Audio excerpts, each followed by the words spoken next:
Welcome you all for this section where there is going to be a discussion on fluid mechanics and machinery. So this section is being devoted to introduce you to the very basics of fluid. Actually, we can't even say fluid mechanics. Okay, so in this section, I'm going to explain what is meant by fluid, its properties, and etc.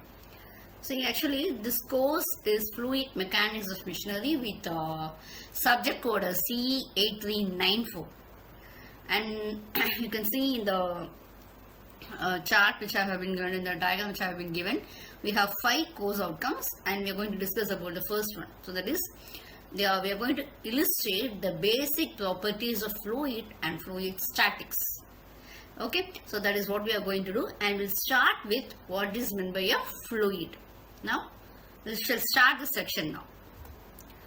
So, this unit is being, as I said already, this unit is being devoted to describe the properties of fluid, okay, and finding out the various parameters of fluid, various properties of fluid, and also we are going to discuss about the effect of capillarity, surface tension. These are very, very important desirable characteristics.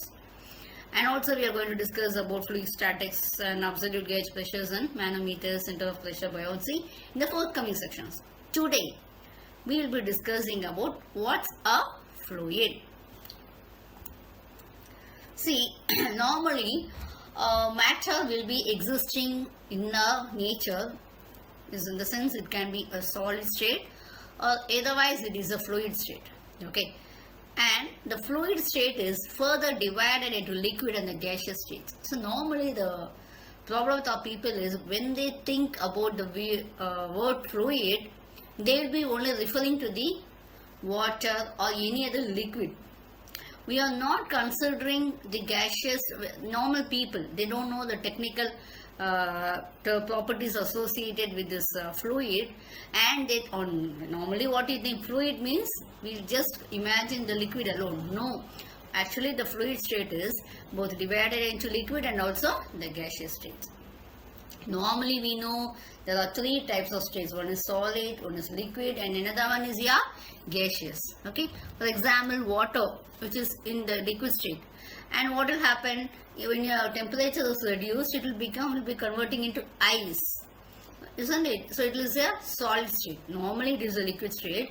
And another one, when you are heating, it will be converted into vapor, which is a gaseous state. So the solids, liquids and gases, they exhibit different characteristics on account of their different molecular structure. So based on the molecular structure, their characteristics will vary.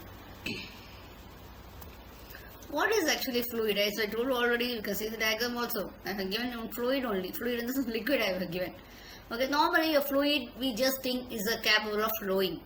It will not have any definite shape on its own. So whatever container it is, we will have the shape only. Okay, actually it is a name given to the liquids and gases together. It can be water, milk, kerosene, petrol, emulsions, whatever it is. Okay, so it is which is capable of flowing, we call it as a fluid. So what is the difference between the solids and fluids?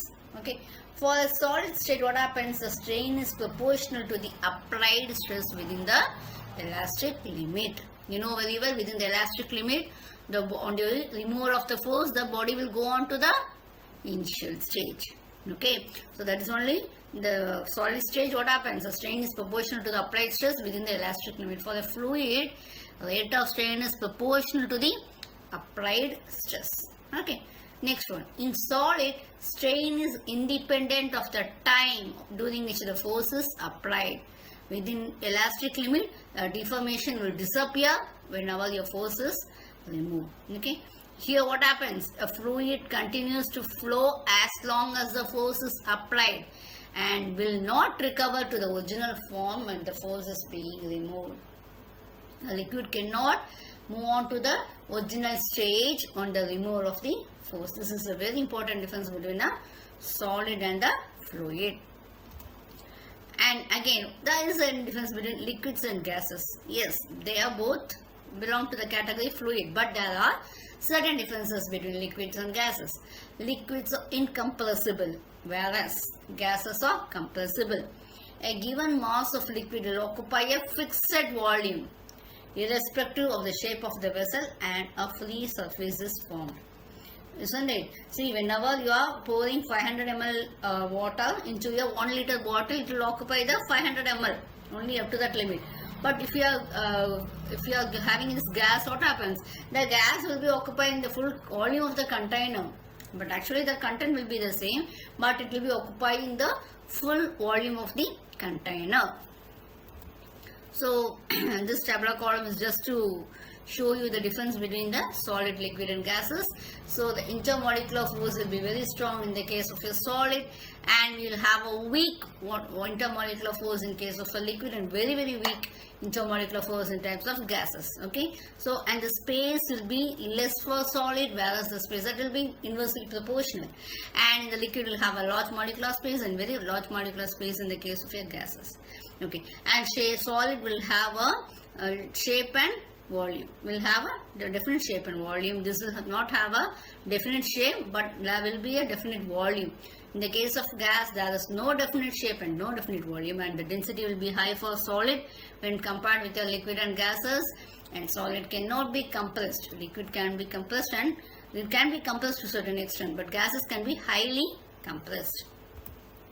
So what are the types of fluids? You please see the graph which I have drawn. You can see that there is ideal fluid, there is a real fluid, we have a pseudo-plastic fluid, Newtonian fluid and non-Newtonian fluid. Okay, you can see how it is.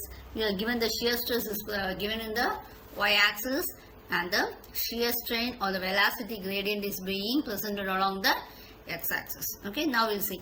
You can see that the ideal fluid is in the x-axis itself. What it is actually, what it means? Yes, you can see that ideal fluid is not having any viscosity.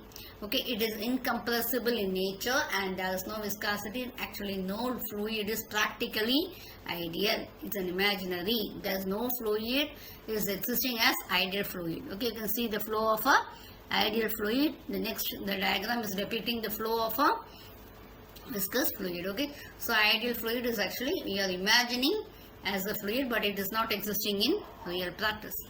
Next one, real fluid. So real fluids are actually compressible in nature. So they will have certain viscosity. Okay, and the real fluid, they will have some friction effects. You can see the kerosene, you can see the petrol, castor oil, etc. So there will be certain viscosity. And next one we have it as pseudo-plastic fluid. The pseudo-plastic fluid is a fluid whose apparent viscosity or the consistency decreases instantaneously with increase in the shear rate. When the shear rate is increasing, what will happen?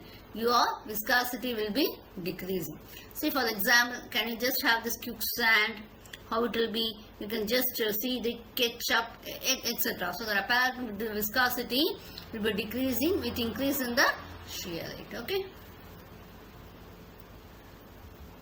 Newtonian fluid. So those which are following the Newton's law of viscosity, then we call it as the Newtonian fluid. And for this Newtonian fluid, your viscosity is entirely dependent upon the temperature and also the pressure of the fluid. Okay, whatever we have, water, air and emulsions are the examples for Newtonian fluids. What are non-Newtonian fluids? The fluids that don't obey the Newton's law of viscosity. Okay, flubber, you can have suspension of starch in water. They don't follow this fluids. Gels, polymers, paste and all, they will not follow the Newton's law of viscosity and they are non-Newtonian fluids. Okay, thank you for your patient listening and we will meet in the forthcoming sections. Thank you all once again.